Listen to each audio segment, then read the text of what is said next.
Hey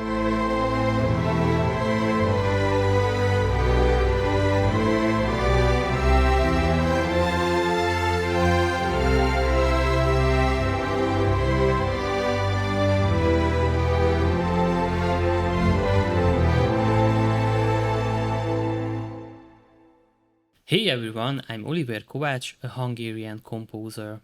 This is the 7th episode of my video series How to Compose Music from Scratch. This video will cover the topic of orchestral sections and instruments, and I'll show you how to compose a compelling piece of music only for strings. Before we dive into orchestration, let's first talk about scientific pitch notation. This system helps us identify notes within specific octaves.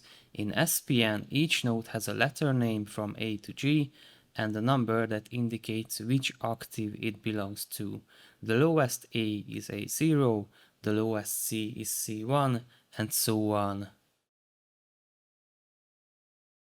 Middle C is the C note, near the center of the piano keyboard. In SPN, it's C4. It's important because it acts as a reference point for many instruments. A standard orchestra is made up of 4 main sections, and understanding where each section is placed on the stage helps us understand how the orchestra works. The string section sits right in front of the conductor.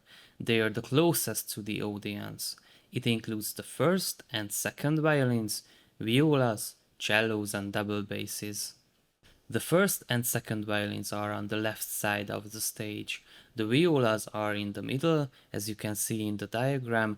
The cellos sit on the right, and the double basses are usually placed behind them. In a standard setup, you'll typically find 16 to 18 first violins, 14 to 16 second violins, 10 to 12 violas, 10 to 12 cellos, and 8 to 10 double basses. Woodwinds are positioned behind the strings. The piccolo, flutes, and oboes usually sit in the front row, while the clarinets and bassoons are placed behind them.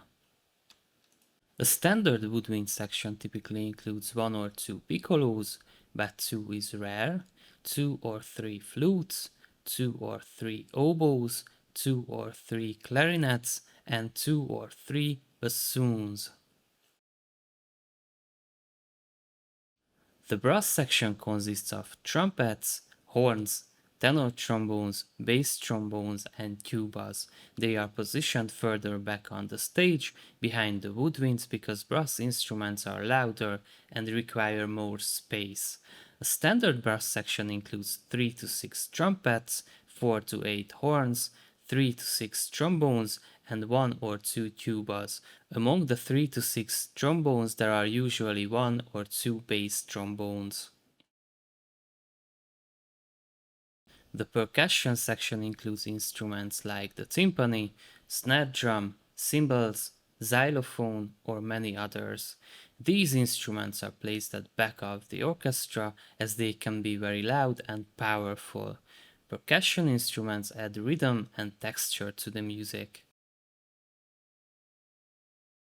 The conductor stands at the front of the orchestra in the center, leading the musicians and ensuring that all sections play together in harmony.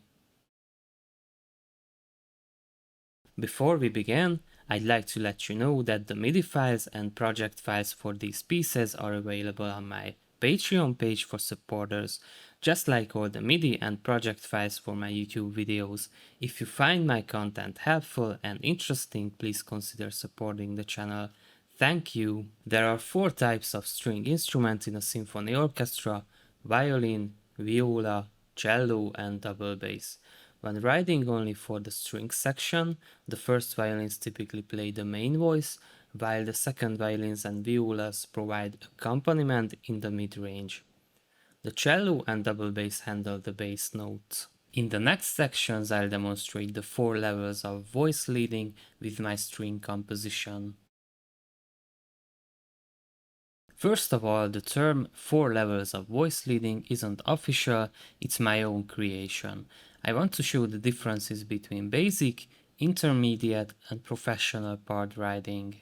Many beginner composers commit the crime of writing their bass voices too close together.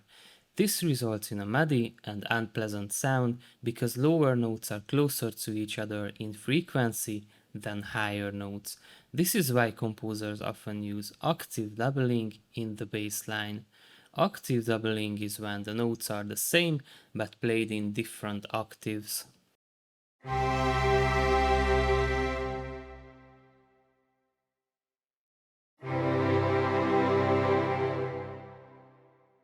When the root note is in the bass, the chords sound stable and grounded. If the third is in the bass, the harmony becomes the most uncertain and unstable. The fifth lies somewhere between the two. In a moving bass line, it's usually not a problem, it can even sound interesting when the root isn't in the lowest voice. Still, whenever possible, try to keep the root in the bass and use the fifth or the third mainly as transitional or connecting tones.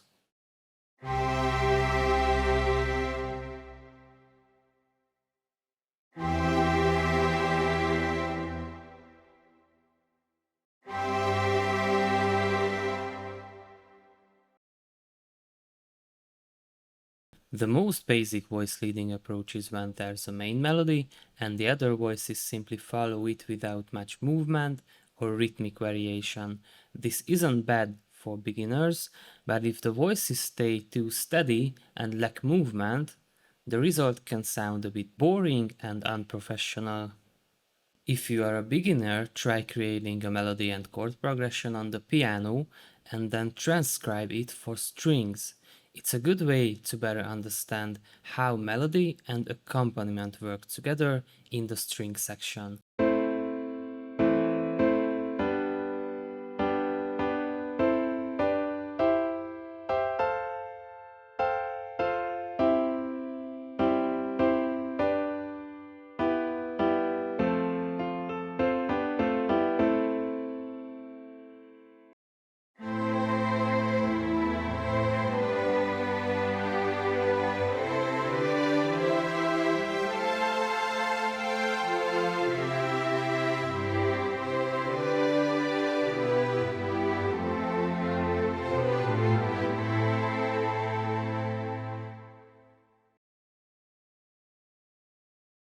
It's very good if you can come up with rhythmic patterns for all your voices, but with a limited number of instruments, you shouldn't write your parts too close together. In this case, the result is not balanced in terms of frequency ranges. There are voices very close to the main part, but nothing fills the middle. Consider using open position chords to achieve a more balanced and richer sound when working with relatively few instruments.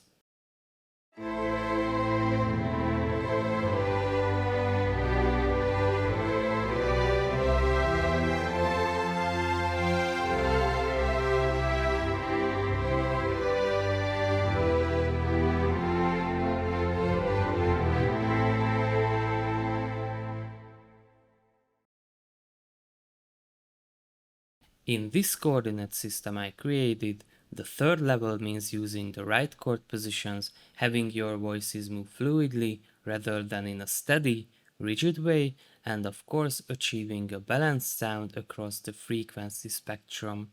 Of course, you should handle the lower voices properly for the first, the second, and the third level.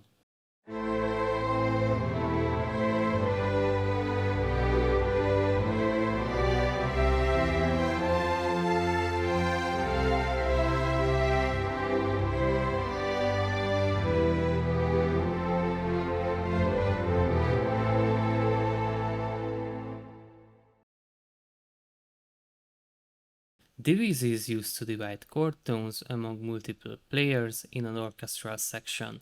It is indicated by the word div or divisi.